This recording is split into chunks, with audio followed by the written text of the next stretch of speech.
Welcome to the deep dive. We're tackling the universal itch. The need to control everything around us, our own stuff, sure, but also, let's be honest, sometimes other people too. For this deep dive, we've got some really fascinating insights. They're pulled straight from a workshop that focus, well, specifically on this very human tendency. Right. Our goal today, really, for you listening, is to kind of cut through the noise. We want to deliver those key takeaways that can help you feel, immediately more informed and maybe less overwhelmed by how complex our interactions can get. Exactly. Think of this as, well, your streamlined guide. Yeah. We want to understand why we reach for control, how that actually plays out day to day. Yeah. What the real costs are, and maybe most importantly, what practical things, what tangible shifts we can make to let go. Okay. Which hopefully leads to stronger connections and just a greater sense of calm. And we're looking at excerpts from a real workshop discussion, so you're getting these real-world perspectives. Okay, let's dive right in then. The workshop participants, they really dug into the fundamental why behind this urge to control. Seems like it's wired into us, like on a pretty deep level. Absolutely. There's this deeply ingrained inclination to seek control. And at its core, this really goes back to our basic survival instincts. Survival? How so? Well, the feeling is that by managing our environment and often, the actions of people around us, we can create a sense of safety, make the world feel a bit more predictable. Right. Control equals safety in a way. And the workshop, you said, they actually took a poll on the specific reasons people try to steer others. What came up? Yeah, they did. One of the strongest motivations, maybe unsurprisingly, was just wanting the best for the people we care about. Sure. Whether that's family, friends, or colleagues at work, there's often this genuine desire to see things turn out well for them. We've all been there, haven't we? Thinking, oh, if only they would just see it my way, things would be so much better for them. But is that always, purely altruistic? Or is there something else going on? That's a really crucial question. Yeah. Because another big factor that came up was our own anxiety about how things will turn out. When we're invested in a particular result, that urge to influence the process, maybe influence the people involved, can get really strong. It's about trying to head off potential negative outcomes. For us, maybe. Yeah, I definitely recognize that one. The more I care about something, the harder it is to just step back and, trust the process or trust other people with it. What else did they find? Interestingly, the fear of negative reflection on ourselves came up as a key motivator. How do you mean? Well, one participant shared something pretty relatable, worrying about their kid making a mess with chocolate or something, and how others might see that as, bad parenting. Oof, yeah. And similarly, someone else brought up the fear that if their team underperforms, it's going to look bad for them as a manager. Right. That makes sense. This fear often connects back to our need for, social belonging and acceptance. We see the actions of people close to us or people we manage as reflecting on our own competence, our own standing, so we try to manage those perceptions. That fear about the team's performance hitting your own reputation, yeah, that really lands. Shows how connected we feel, doesn't it, to the wins and losses of people around us. Precisely. Yeah. And then, we can't ignore the ego part. Uh-oh. Yeah. There can be a genuine endorphin hit, as one person put it, and feeling knowledgeable and feeling like you're right.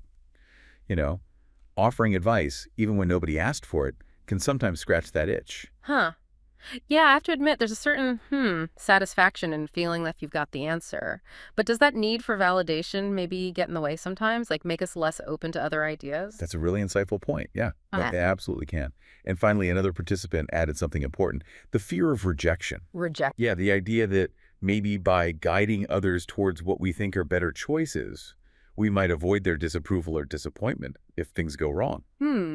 Okay, so we're getting a clearer picture of the why. Now, how does this actually look, in our daily interactions? Yeah. What are the common ways we try to exert this control? The workshop identified a couple of main styles. One was the constant advisor. I know this one. Right. The person who's always ready with their wisdom, always offering suggestions, whether you ask for them or not. Yes. The one who jumps in with solutions before you've even finished explaining the problem. It's almost like projecting our own stuff onto them, isn't it? Our anxieties, maybe. Exactly. And the participant even shared, a personal story about realizing people don't always want the advice you offer. And that being very direct, even if you mean well, can sometimes land kind of negatively. It's such a tricky balance. You think you're helping, but yeah. And what's fascinating here is the insight that this advice-giving thing can often be tied to ego, like a subconscious, look how smart I am kind of thing. And there's almost this double whammy feeling, right? When your unsolicited advice is ignored, and then later, if things don't work out for the other person, you feel kind of vindicated. Oh, that I told you so moment. They, Yeah, definitely not our most shining example of empathy. Indeed. The workshop also touched on how shifting from automatically giving advice to asking questions instead. That's often a learned skill. It takes practice, conscious effort. That makes total sense. It feels much more collaborative, right? More empowering for the other person. Absolutely. And then there's the other side, trying to influence others, especially when their decisions directly affect us. Right. This often comes from that feeling of, I know best here, and wanting to make sure things go the way we prefer. We all have those moments thinking, if they'd just listened to me, this would all go so much smoother for everyone. So, okay. Yeah. We've looked at why we control, how we do it. Now for the really critical part. What are the downsides? What happens when we are controlling? The workshop folks had a lot to say about this. I bet. I'm guessing it's not exactly great for relationships. You are spot on. Pushback and resentment came up a lot. Makes sense. When people feel constantly managed or directed, it just naturally creates friction, resistance. Nobody likes being micromanaged. It totally kills initiative. Precisely. And that strain on relationships, it can really wear away at trust, undermine confidence over time. If someone feels like their judgment is always being questioned or, overruled, Yeah. they're less likely to feel secure or valued in that relationship, whether it's personal or professional. And once that trust is broken, it's incredibly hard to get back. Definitely. And beyond the relationship costs, there are real consequences for our own well-being, too. Like what? Well, think about the constant mental effort involved in trying to control situations, trying to manage other people. It can lead to a sustained release of cortisol. Or stress hormone. Exactly. And over time, having high cortisol levels can contribute to all sorts of health issues. So it shows you just how much it can take out of you physically. That makes perfect sense. It sounds absolutely exhausting, actually, to constantly be trying to steer every little thing. And another thing the participants pointed out, a fundamental truth, really. Even when we try our hardest to control the outcome, we can still be wrong. Yeah. Good reminder. Our perspective isn't always the right one, or the only one, or the best one. Very humbling. And think about the person on the receiving end of controlling behavior. They often feel disempowered. Yeah. They can stifle their creativity, stop them from developing their own problem-solving skills. It really hinders their growth. It could almost create a cycle of dependence, couldn't it, where they start waiting for your direction instead of taking initiative. Exactly that. The workshop also mentioned how being controlling can sometimes, maybe accidentally, enable negative behaviors in others. And just generally, it creates this palpable negative energy in the air. You can almost feel that tension sometimes, can't you? Totally. Someone shared a really relatable example. Just mentioning a problem, like, oh, the dishwasher's broken, and immediately getting hit with, well, have you called a repair shop? Or have you tried this? Oh, the unsolicited troubleshooting? Yes, it's that instant jump to fixing, without even just acknowledging the, ooh, that's annoying part. Oh, I know that feeling so well. Sometimes you just want someone to say, that sucks. Not give you a 5-point plan. Exactly. And the facilitator shared something personal, too, about being labeled a control freak by family, even for just expressing simple preferences. Ooh, wow. And it really highlights how our attempts to control can be perceived even when we don't consciously mean it that way. Shows how much self-awareness we need. Recognizing these downsides is so important. Okay, so let's get to the good stuff. What are some practical, actual things we can do to let go of this need to control? This is where the workshop offered some really valuable concrete tools. One of the most powerful first steps is simply pausing, not saying anything right away, especially if you disagree or if someone's sharing something emotional. The idea is to really listen. Listen to understand their perspective, not just to absorb it or jump in with your fix. That initial pause. Yeah. Yeah, that could be huge. Gives you space to think, respond thoughtfully, instead of just reacting from that urge to correct or fix. Exactly. Then, after that pause, the suggestion was to consciously focus on empathetic responses. Like what? Really simple things. That sounds tough. I hear you. I understand. They seem small, but they can be incredibly effective. Right. They're passive. Right. Receptive. They validate the other person's experience without imposing our own agenda. It's about making them feel heard. Acknowledged. Right. Another really powerful technique they introduced was the heard, helped, or hugged question. Heard, helped, or hugged. Okay, Okay, it wow. involves asking the person directly, what do you need from me right now? Do you just want to vent and feel heard? Are you actually looking for a solution and need my help? Or do you just need some sympathy, some support, a metaphorical hug? Or maybe a real one. That's brilliant. It's so direct. It just cuts through all the guesswork about what they need and lets them tell you. It's incredibly effective because it stops you from jumping in with advice they might not even want. Yeah. It puts the ball in their court to say what they actually need. Okay, love that. Now, what about those situations where someone else's choices are directly impacting us? How do you let go of trying to control them, but still, protect yourself, set boundaries? That's exactly where setting boundaries is crucial. The workshop had some good examples. One was dealing with a colleague who kept venting about the same problems over and over, where setting a clear boundary was just necessary for the listener's own sanity, basically. Yeah. So a direct but, professional boundary might be something simple like, thanks for sharing, I hear you, but I really need to get back to my work now. That feels like a concise, respectful way to disengage. You acknowledge them, but you state your need. Exactly. Another person shared setting boundaries proactively at a big event, like Comic-Con, because they had ADHD and knew they tended to lose things. So they told their group up front about their limits and what they needed. Smart. Setting expectations. And a really insightful one was someone deciding not to directly manage their twin sister at work, to recuse themselves, essentially, to protect their family relationship from potential work conflicts. Wow, that takes foresight. Those are all great examples of defining our limits and communicating them. Okay, what about when we get caught in the middle? Like between two other people who are disagreeing. The instinct is often to jump in, mediate, fix it. Right.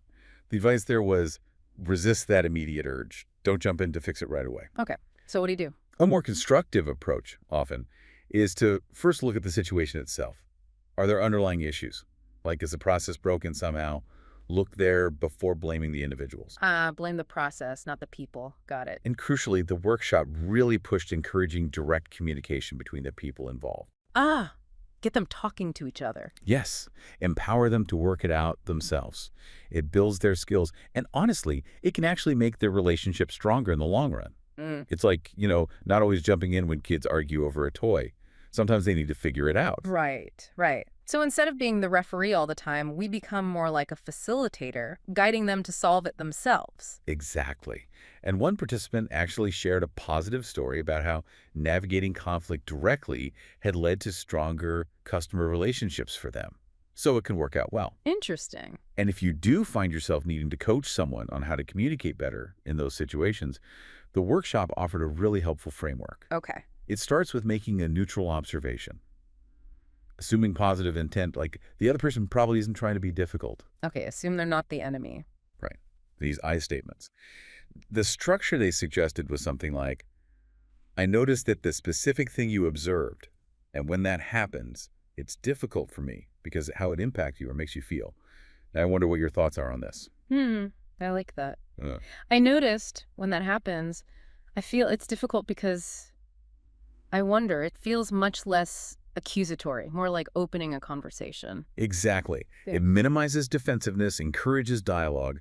The workshop also stressed how important it is to nurture willpower and self-efficacy in others by not being overly directive or critical. Okay. They talked about doing with love, basically, making sure your interactions leave people feeling encouraged, supported, better after talking to you, lifting them up, not constantly correcting them. It's about fostering that sense of competence, encouraging ownership. Yes. And then there's this idea of the let them and let me perspective. Let them and let me. Yeah.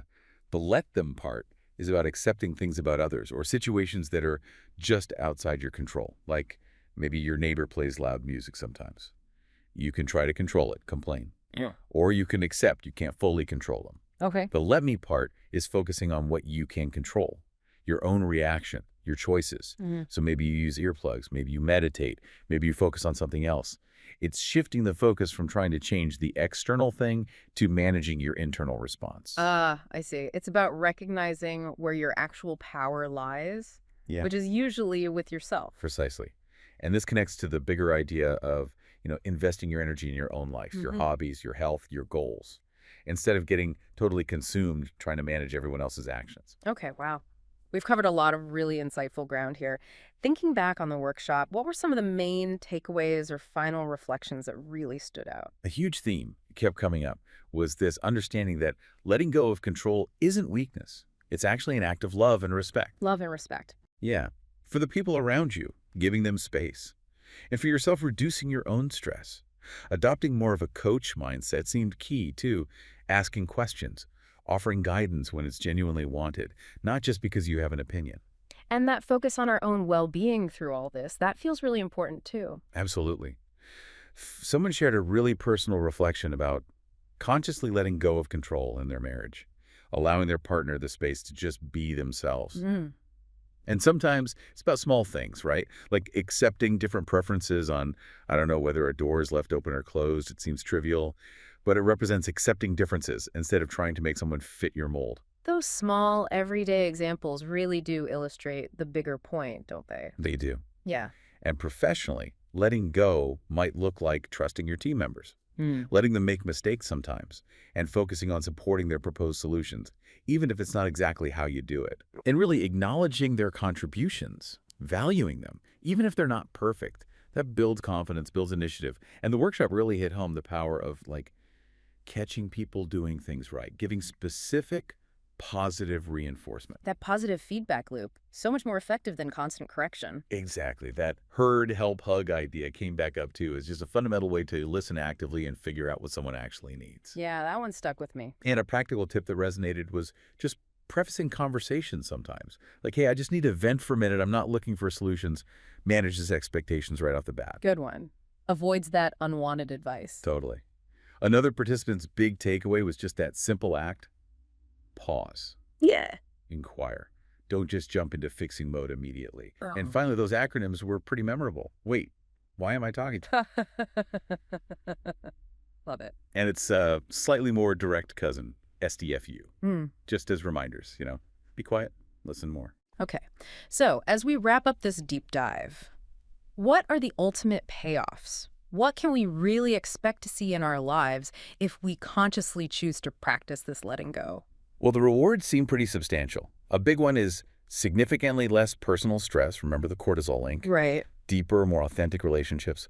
Ones built on trust, mutual respect, and just overall an enhancement of our own well-being because we free up so much mental and emotional energy. It really does sound like a worthwhile effort for, well, probably all of us. So for you listening right now, maybe take a moment. Reflect honestly on your own tendencies. Where in your life might you be holding on just a little too tightly? Yeah. And maybe consider experimenting. Just pick one strategy we talked about. Try it out this week. How might consciously choosing to let go, even in one small way, create some surprising positive ripple effects in your relationships, in your own sense of peace? This journey, learning about ourselves, growing, it's definitely ongoing. Keep exploring these ideas, keep practicing these little shifts, and you might just find a whole lot more freedom and connection by intentionally choosing to let go.